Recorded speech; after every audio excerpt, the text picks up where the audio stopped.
그래 이제 그 지금 현재 지수를 그래도 조금 가늠을 약간 이제 지금은 어떻게 보면 종목도 종목입니다만은 지수를 좀 가늠을 하고 내가 대응하는 게 좀 좋겠다라는 생각이 좀 듭니다. 그죠? 자, 일단은 지수를 요렇게 한번 봐야 됩니다. 지금 이번 주 금요일 날 PC 지표라고 개인 소비 지출 물가 지수란 게 있어요. 그게 이제 연준에서 미국 연준에서 그 금리를 결정할 때 가장 중요시 여기는 지표입니다. 그게 PC 지표가. 그래서 자, 좀 보자고요. 요 개인 소비 지출에서 뭐 PC 지표라고 있는데 뭐 이제 앞대가리 따서 하는 거겠죠. 뭐 퍼스널 뭐 이런 식으로. 그래서 개인 소비 지출이 이제 어떨 것이냐, 요거가 이제 중요한 지표가 되는 겁니다. 최근에 보면 국채 입찰이 갑자기 무슨 국채 입찰이야. 미국은 빚더미에 사는 나라예요. 그래서 국채 입찰 수요가 많아야 되는데 국채 입찰 수요가 부진한 게 주가를 끌어내리는 겁니다. 이건 뭐 이게 해석이 잘 안 되죠. 개인 투자들이 그것을 이해할 수 있는 사람은 거의 없을 겁니다. 근데 국채 수익률, 그러니까 쉽게 얘기해서 이런 겁니다. 그 일반 기업이라고 한번 해봅시다. 일반 A라는 기업이 있어요. 돈을 조달을 하려고 해. 돈을 조달을 하려고 하면은 수요자가 많으면 이제 채권을 발행할까 회사채라 그래. 기업에서는 회사채라 그러죠. 뭐 나라에서는 이제 국채라 그러고 이 회사채를 발행을 한단 말이죠. 그러면은 이 회사가 망할 위험이 높다 그러면은 어때요? 금리를 많이 줘야 입찰을 참여하든지 이럴 거 아닙니까? 근데 회사가 탄탄해. 그러면은 금리가 좀 낮아도 된다고. 예를 들어서 우리 이제 IMF 시절에 말이죠. IMF 시절에 이 회사채 금리가 뭐 은행 이자도 뭐 3년 만기 비과세 이자 이런 것들이 이제 10% 초반까지 이제 진행이 됐었거든요. 그럴 때 보면은 그 이 우량한 회사 중에서도 삼성전자 이런 애들은 한국이동통신 이제 SK텔레콤이죠. SK텔레콤 이런 애들은 조달을 할 때 어때요? 이 10%대 그 10% 초반 은행 금리 수준에서 조달했단 말이지. 근데 지금 LG U+의 전신이 LG정보통신이라고 있어요. LG정보통신은 20% 해놔도 안 가져가. 이걸 돈을 조달할 수가 없어. 그래가지고 나중에 낙찰되고 하다가 결국에는 얼마 됐냐면 30%에 이게 낙찰이 됐어요. 30%까지 금리를 올려주겠다. 니들 우리 회사채 하면 30% 이자를 주겠다. 그래가지고 이제 된 겁니다. 그러니까 이게 국채 입찰이 조금 입찰이 좀 부진하다 보니까 어때요? 수요가 부진하면 금리가 올라가 버리잖아요. 그러면 국채 수익률이 올라가 버리는 거예요. 국채 수익률이 올라가면은 어때요? 기업들이 그 국채 수익률에 맞춰서 은행도 이자를 CD 자금 91일물 이자를 이제 조정하듯이 뭐 이렇게 되니까 이제 금리 압박이 좀 커진다. 그러면 금리 인하는 당장 물 건너 갔네. 그러면서 이제 압박이 돼서 이제 주가를 끌어내려 버리는 그런 상황이 되는 거라고요. 잠깐만요.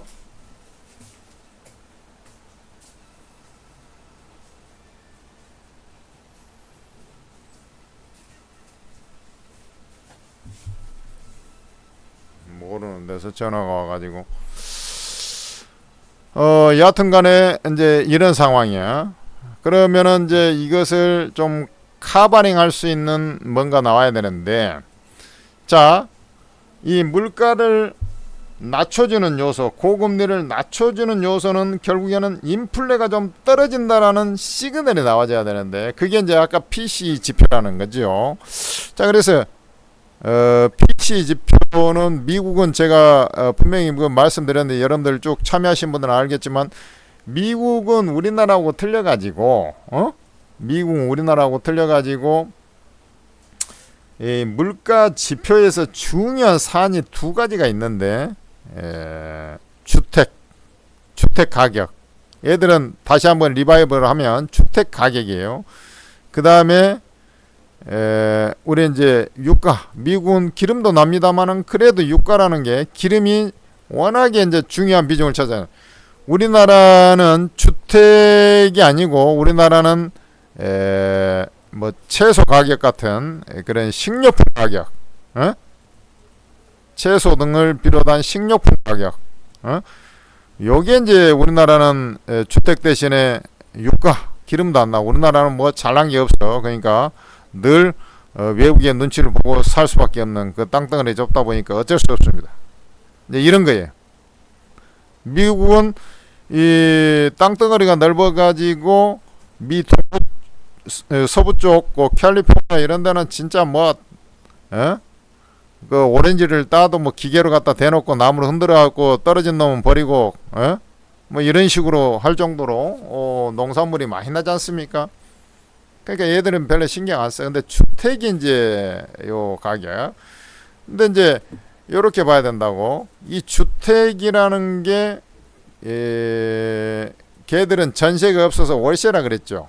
우리도 월세가 있지 않습니까? 월세. 근데 얘들은 땅덩어리도 넓고 다 좋은데 이 주택이 왜 이게 주택 가격이 그렇게 안 떨어지냐? 제가 말씀드렸다시피 돈을 다 그 외국 그 지들 나라만이 아니 기업들만이 아니라 우리나라를 비롯해서 일본, 독일 이런 굵직한 나라들이 다 인플레이션 감축법이니 뭐니 해대면서 지들 땅에다가 설비 투자를 해갖고 공장을 지으면은 그걸 그냥 유령 건물로 놔두려고 그렇게 합니까? 아니죠. 고용을 하지 않습니까? 그러니까 지들은 고용 창출되면 사람이 돈을 벌면은 지갑을 열게 되거든요. 놀고 있는데 무슨 지갑을 열 게 뭐 있습니까? 부잣집에서 인심 나는 것이 부잣집 곳간에서 줄 것도 집불도 없는데 어떻게 그게 저거 되냐고. 그러니까 고용이 되니까 이게 실업률이 안 떨어지는 거라. 그 실업이 안 되니까 이게 저 고용이 되니까 어때요? 월세 해가지고 어디 공장 근처에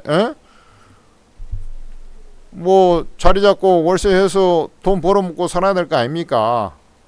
그러니까 주택 가격이 안 떨어져. 그 다음에 그 이면에 뭐가 있었냐면 이 서브프라임을 한번 호되게 한번 당했거든. 2008년 한번 호되게 당해가지고 이게 채권 등급이 신용 등급이 엄청 낮은 데다가 이제 그 막 7%씩 줘가면서 이자 7%씩 받으면서 막 신용 등급 없는 데다 우리 그 카드 대란 할 때 뭐 없는데 길거리에서 막 그렇게 퍼져 버렸잖아요. 그래가지고 카드 대란이 나와가지고 카드 사태가 나온 거 똑같은 거거든. 이걸 한번 호되게 당해놓으니까 집을 안 지어버린 거야.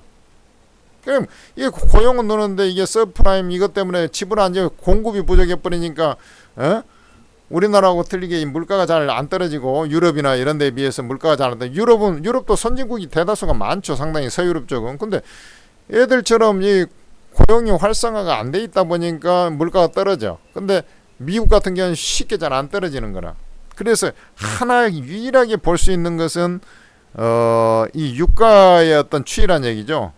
그래서 제가 이 유가를 쳐다보면서 아마 PC 지표가 그걸로 해서 지수를 끌어내리는 요소가 아니라 시장을 안정시키는 요소가 될 거다. 이렇게 이제 보는 겁니다. 이번 주 금요일이니까 뭐 오늘은 목요일이고 금요일이고 그러면 이제 금요일 날 그 밤에 이제 미국 시장이 이제 열리는 우리나라 시장 끝나고 나서 열리지 않습니까? 이제 그때 아마도 제가 볼 때는 그러니까 개인 투자들이 잘 모르면 유가 차트는 어디서 봅니까? 잘 모르면 기름값 보면 돼. 기름값이 지금 차 기름 넣을 때 기름이 좀 떨어지고 있는 건지 어쩐 건지 이런 걸 좀 쳐다보면 됩니다. 예. 기름값이 뭐 1600원, 1700원인데 계속 뭐 1800원 올랐더라. 그러면 올라가는 게 후행적이긴 하지만.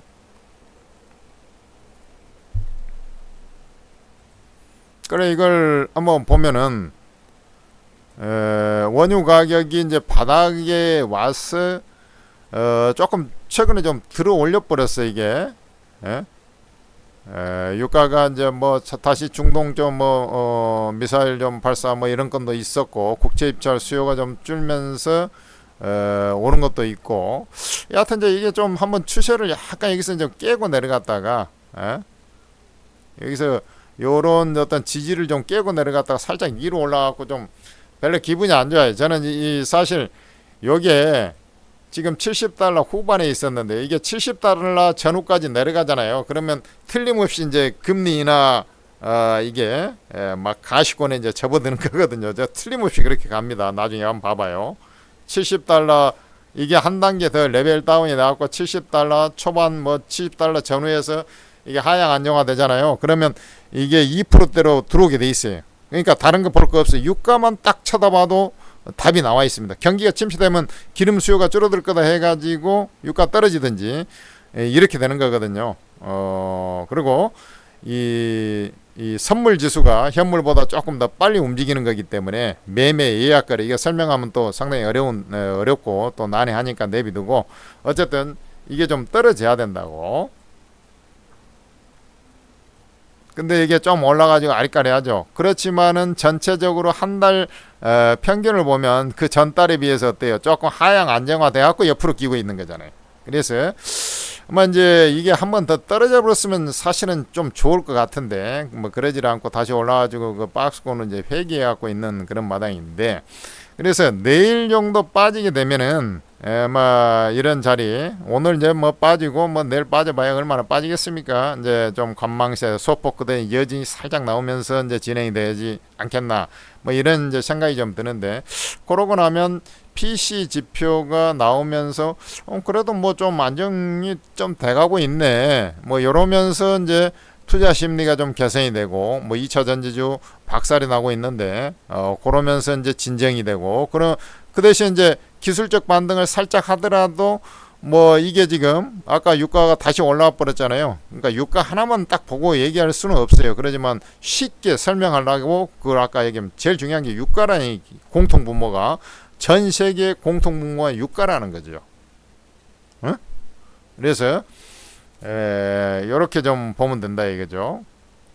그래 이제 뭐 요런 자리 122평 뭐 전후에 가면 가격 조정은 별로 없어요. 이제 그 다음에는 그 다음에 이제 기간 좀 반등 준척하다가 이제 기간 조정을 하든지 이러한 일련의 행태들이 나올 것이다. 저는 이렇게 보는 겁니다. 그 다음에 이제 또 조금 좀 요즘에 좀 별로 기분이 안 좋은 게 뭐냐면 식료품 가격이 말이죠. 우리 K푸드 해가지고 막 그런 쪽이 올라가긴 하는데 우리나라의 물가에 조금 영향을 주는 게 뭐라 그랬습니까? 식료품이라 그랬잖아요. 그래 이제 유가가 그래도 한 단계 레벨 다운돼서 그것은 좋은데 가장 그 바로미터가 되는 상품이 하나 있는데 그 소맥입니다. 근데 이제 이게 이제 브라질 홍수 나오고 나서 요거 이제 홍수가 나버리니까 이제 심을 수가 없고 뭐 씨앗이 많이 쓸려 내려가 보고 그래야 이게 좀 올라가 가지고 약간 우리나라도 요걸로 해서 물가가 잘 안 떨어지, 유가는 조금 하향 안정화되는데 아까 우리나라는 식료품 가격에 좀 영향을 좀 받는다 그랬지 않습니까? 그래 이게 조금 아리까리하게 이제 돼버린 그런 상황이. 그래서 금리 인하가 좀 이게 꽤나 좀 딜레이 돼버리겠다 이런 이제 그 형태가 나와버린 거죠. 그래 이제 채권 입찰도 떨어지고 미국도 T빌, T본드에 아주 2년물, 10년물 채권 수익률 그게 금리라고 생각하면 됩니다. 채권 금리가 이제 올라가 버리니까 요런 이제 좀 채권 금리가 올라가면서 이제 좀 이 불안 요소가 생긴 거죠. 그리고 이제 실제로 보면 이제 미국 시장 같은 경우도 제가 어제도 말씀드리고 그제도 말씀드리고 뭐 계속 얘기하고 있는데 그래서 나스닥은 엔비디아 실적이 분명히 좋게 나올 것이다. 그래서 제가 뭘 해라 했습니까? 하이닉스, 그 다음에 한미 반도체로 그래서 추천한 거 아닙니까? 한미 반도체를 그래서 추천한 거라고. 그 한미 반도체가 실제로 올랐지 않습니까? 엔비디아 올랐어요, 안 올랐어요? 올랐습니다. 근데 엔비디아를 빼놓고 보면 미국 시장조차도 사실은 이제 그 좀 약간 조종에 살짝 들어가기 시작한 그런 흐름을 보여줬다라는 것이죠. 그것이 바로 뭐에서 나타나는 겁니까, 여러분들? 크게 제가 말씀드렸다시피 다우지수, 이게 지금 다우지수거든요. 다우 30종목, 다우지수는 30종목으로 구성되어 있습니다. 참고로 S&P 500은 500종목, 대형주 500종목으로 구성되어 있고 이런 식이에요. 그래서 이게 이제 이날 꺾여버렸다 얘기 말씀드렸지 않습니까? 이게 이제 숨고르기를 지나서 이 고점 숨고르기를 지나서 꺾여버린 이 장대목으로 탁 나와버렸잖아요. 거래 좀 터지면서 그래 꺾여버렸다 그랬잖아요. 그렇지만은 제가 한미 반도체를 추천한 게 엔비디아가 올라갈 거라고 했어. 근데 실제로 그렇게 됐고, 근데 여기가 보았대요. 조정을 받아버리잖아. 에? 그래서 요거 한번 잘 생각을 해봐야 돼요. 자, 미국 시장이 여기에 있고 나스닥이 있어요. 나스닥은 유지가 되고 있죠. 근데 다우지수도 어쨌든 이제 요 지지선까지 왔어. 122편까지. 근데 이제 이 주식이라는 건요. 지금 확률적으로는 제가 볼 때는 요 저점까지 좀 다우지수가 조금 내려올 확률적으로는 좀 더 높다. 물론 여기서 이제 지지 라인에서 딱 걸린 겁니다. 요 122평에서. 근데 확률적으로 보면 지금 거래량이 없이 그대로 음봉으로 내려간다는 것은 매도 압력이 여전히 있다라는 것이고, 미국도 PC 지표에 따라서 여기서 약간 반등 시도가 나올 수 있는데 그러고 나서 다시 조금 되밀리지 않을까, 확률적으로는 이런 생각이 좀 듭니다. 그러니까 당분간은 우리나라 시장, 제가 이제 여기서 이제 벗어났어요. 우리나라 시장으로 오자고. 그래 이제 우리나라 시장도 지금 122평 라인 정도 와서 반등 시도가 좀 있을 거로 보이고, 안정을 PC 지표가 그래도 뭐 괜찮네.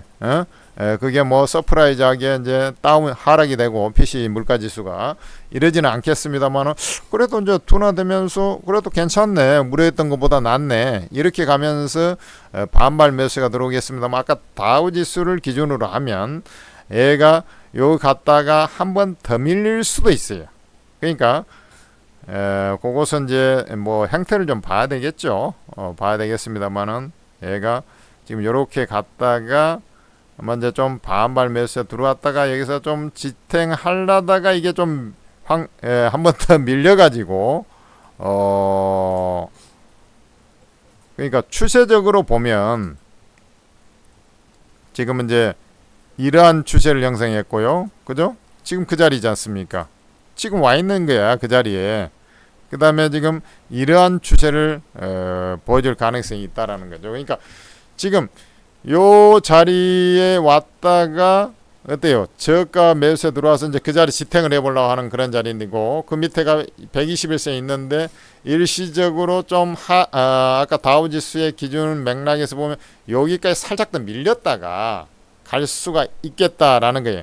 그 대신에 저 자리에 와서는 주가가 이거 뭐 분위기가 험한데 더 안 밀립니다. 밀려도 전혀 신경 쓸 필요가 없어요. 저 자리에 오면은 진짜 제가 말한 하늘이 내려준 기회라고 생각하고 배팅에 들어가야 되는 거예요. 예를 들어서 재수없이 좀 몇십 포인트 더 신경 쓰지 마세요. 전 무조건 올라오는 자리고요. 이 주식을 매매할 때 내가 이 자리에서 매수에 들어갔을 때 이 가격이 올라올 것이냐도 항상 생각을 해야 되거든요. 내가 매수했어. 근데 재수없이 더 빠져버려. 그 가격이 나중에 올라올 수 있는 가격대에 가야 거기가 안전지대가 시작되는 자리거든요. 골드존입니다. 거기가 골드존이야. 그래서 아마 이제 요 자리 오면 설사 더 빠지면 더 엄청난 기회다. 이것은 뭐 진짜 뭐 좀 돈이 더 있으면 조금 어디서 더 꼬아서 하더라도, 더 은행에 있는 것 좀 더 깨서 하더라도 더 해야 되는 거고, 왜 그러냐면 이렇게 이제 빠지지 않습니까? 그러면은 분명한 것은 뭐냐면 제가 22쪽에서 금리 인하 가능성이 이르면은 6월달에 나오고 아니면 6월, 7월달 가능성이 있다고 했지 않습니까? 거기서 인하를 하게 되고 하면은 약간 유동성이 풀어진다고. 그래 이제 유가가 잘 안 잡혀. 그럼에도 불구하고 이 교환 환율에서의 어떤 괴리 때문에 달러하고 유로하고 이게 유럽에서 한 번 인하할 때는 괜찮은데 두 번 인하해 버리면은 이제 미국도 막 예를 들어서 두 번까지 인하해 버렸다. 그러면 미국도 인하를 안 하고 배기가 좀 힘들어지는 그런 자리가 와 버려요. 그다음에 이제 예를 들어서 미국이 인하를 했는데 우리나라 사정이 있으니까 인하 안 하고 끝까지 버틴다. 그러기도 힘들어요. 우리나라도 결국에는 그러면 인하를 하게 된다고. 그러니까 그런 것을 좀 생각을 해본다 하면은 뭐 시간이 걸린다 하더라도 자꾸 딜레이 되니까 그건 어쩔 수 없잖아요. 그러지만 아까 그런 주택 문제 이런 것들을 제가 말씀드렸으니까 그런 것이고 유가만 딱 그래서 본다 잘 모르면은 그러면 된다 이거죠. 그러니까 누가 뭐 기준금리 인하해가지고 뭐 어디 좀 그 바이오 뭐 전기차 이런데 많이 개인 투자들이 물렸는데 괜찮을까요? 유가를 보면 이제 누구한테 물어볼 것도 없다 이거야. 엄밀하게 보면 유가가 그 해답을 제시를 하니까. 예, 그러면 됩니다. 그래서 이제 요런 형태를 한번 보고 여기서 이제 저점을 찍고 안정을 찾을 수도 있지만 상황에 따라서 약간 더 밀릴 것도 약간은 더 염두에도 그러나 그 폭은 그렇게 크지 않다라는 거 아니겠습니까? 현재부터 내려갈 수 있는 폭이 그런 점을 좀 염두에 두고 매매 포인트를 좀 잡아가면 되지 않겠나 싶습니다. 그래 이제 제가 이제 삼성전기 같은 애들을 추천하면서 대형주가 가기가 좀 쉽지 않다. 그렇지만 이런 종목들은 쌀 때 눌릴 때 이렇게 사놓으면 된다 이거죠. 잘 안 빠지죠. 안 빠집니다. 지수가 오늘도 사실 17포인트 또 빠져 있는 거 아니겠습니까? 그래 이제 또 뭐 BH 어제 이제 지수가 하도 이제 개판 5분 정도 쉽게 얘기해서 이제 밀려 내려가니까 이게 뭐 결국 윗골이 달고 뭐 했는데 올라가 이거 제가 얘기한 대로 한 3만원 전후의 어떤 목표가를 잡고 그대로 이제 치면 된다 이거지. 그리고 이제 뭐 이것도 좀 어디서 이렇게 전화가 자주 와야 되나. 이녹스 첨단 소재도 뭐 눌러가지고 이제 저지에 올라가려고 폼을 잡았는데 장이 이제 안 좋으니까 뭐 이 모멘텀이 강하진 않잖아요. 지금 뭐 그러다 보니까 이제 이런 형태도 나오는데 여전히 그렇다고 해서 시장이 좀 안 좋다고 해서 이 분명히 제가 저평가 돼 있는 상태다 했는데 저평가가 어디 날아갑니까? 그러지 않다 얘기죠. 그러니까 꺼이꺼이 하나도 저상승을 해서 올라가는 그런 형태들이 나올 것이니까 그런 맥락에서 좀 봐주면 좋지 않겠나 싶고 제가 이렇게 이제 그 J2K 바이오 아까 이제 그 잠깐 뭐 채팅에 남겨놨습니다만은 결국에는 이제 37,000원 위권에다가 거래가 일찌감치 너무 터져가지고 이렇게 됐네요. 이런 경우는 이제 아까 그래 이제 반을 일단 털어놓고 한번 또 보자 이런 얘기가 이렇게 될까 봐서 이제 좀 냄새를 맡은 거죠 사실. 그래 이제 뭐 요렇게 좀 보면 되는 것이고 이제 화장품주 같은 경우는 이제 막 너무 올라간 놈들 막 한국 화장품 J2K 바이오도 말이 그렇지 여기서 그 추천해가지고 이날 뭐 거의 상한가 근처까지 갔잖아요. 21% 2%가 올랐지 않습니까? 그렇고 이제 여기서 다시 추천해가지고 또 날라갔잖아요. 그러니까 여기서 추천했죠. 여기서 추천하고 했다가 비실했다가 여기서 또 추천했던가 하여튼 요 자리 아닙니까? 그래 이제 이게 주가가 그때가 코스메카 코리아라고 그때 뭐 추천하면서 이제 같이 추천을 했었는데요. 코스메카 코리아도 이제 올라갑니다. 근데 이게 이제 그 막 분출해버린 놈을 너무 이제 코스메카 제가 얘기했죠. 안정적으로 올라가 사실은 여러분들이 이제 뭐 시원하게 상한가방 그러지만 이런 놈들이 훨씬 더 여러분들이 끝까지 갖고 있을 수가 있고 수익도 더 알짜배기로 내줄 수 있고 그런 거라는 것을 차트가 보여주는 까딱없이 정상적으로 움직이잖아. 아주 정상적으로 단타꾼도 없이. 왜냐면 단타꾼들이 이런 거 잘 안 들어오거든. 주가가 수익이 이런 것들이 잘 나는 겁니다. 그래 이제 내가 이게 딱 볼 때 이 화장품 다음에 이 최근에 강세를 보였던 게 두산 레너빌리티라든지 그 원전 뭐 이런 쪽 아닙니까? 그런 쪽에가 조금 수소 뭐 이런 쪽인데 그쪽에가 조금 움직일 때가 됐어요. 내가 볼 때. 자, 봐봐요. 아까 좀 강보합으로 올라온 걸 봤는데 이제 벌써 좀 움직였다가 좀 저거 하네. 주가가 지금 열십자 단봉 형태를 취하고 있네요.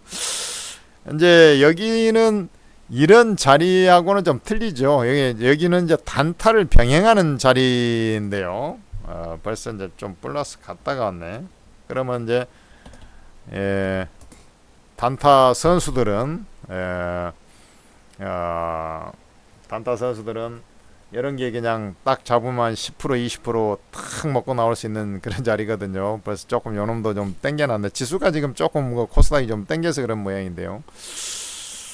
오늘 좀 분명히 이런 것은 플러스에 사면 안 돼요. 반드시 그 마이너스에 사가지고 오늘 좀 뭐 예를 들어서 내가 한 500만원어치만 사볼까 했는데 그러면 한 250만원만 사고 내일 한 번 더 거래 좀 하면서 요거 이제 11선이 이렇게 올라온단 말이죠. 오늘 저가 부근 정도 될 것 같은데 그런 전후로 해가지고 한 번 더 사가지고 하면 딱 그 뒷날이나 그날이나 하루 이틀 사이로 해갖고 팡 치고 올라올 겁니다. 이거 돌파하는 거 딱 보고 지금 차트로는 오히려 얘가 낫네. 왜냐면 우진엔텍은 벌써 조금 뭐 한번 올라갔다 윗꼬리 달고 열십자 이렇게 돼 있잖아요. 그러면은 제가 이제 내일도 쉬고 약간 더 밀렸다가 또 쉬었다가 이런 식으로 갈 수 있거든요. 그러니까 이런 단타를 하는 사람들한테 표적이 될 수 있는 종목, 이런 것은 이제 내가 단타 이런 거 잘 뭐 바닥에 있는 종목이나 잘 이런 거 잘 못하는데 그런 사람은 억지로 할 필요. 제가 단타감이라고 하는 것은 말 그대로 단타입니다. 단타.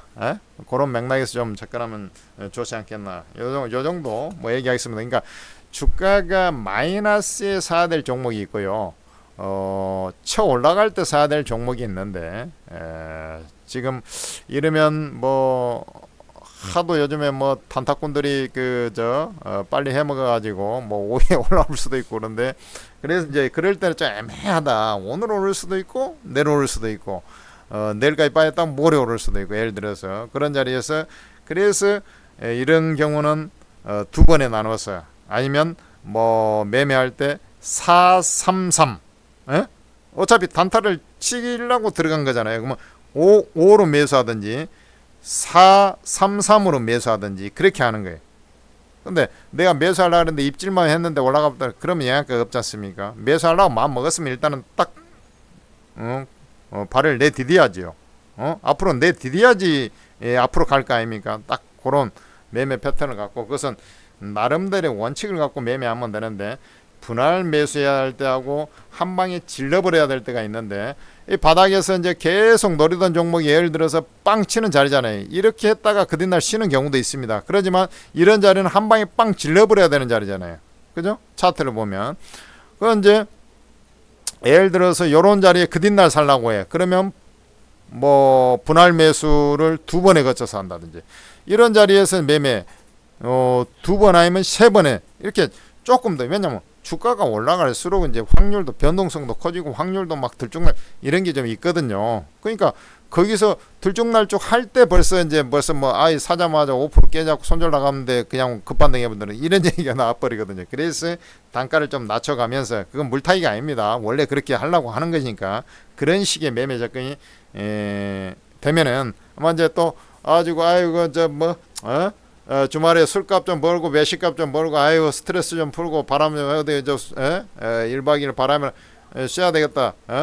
여러분들 힘들었다고들 하니까 또 그런 거라도 해서 이제 사람이 좀 머리를 좀 식혀주고 그래야 스팀이 펄펄 나는데 김이 모락모락 나와져 있는데 좀 그걸 좀 식혀줘야지 살지. 그 맨날 그렇게 스트레스 퍽퍽 갖고 그렇게 살 수 있겠습니까? 그런 걸 좀 생각하시면 좋다 이거죠.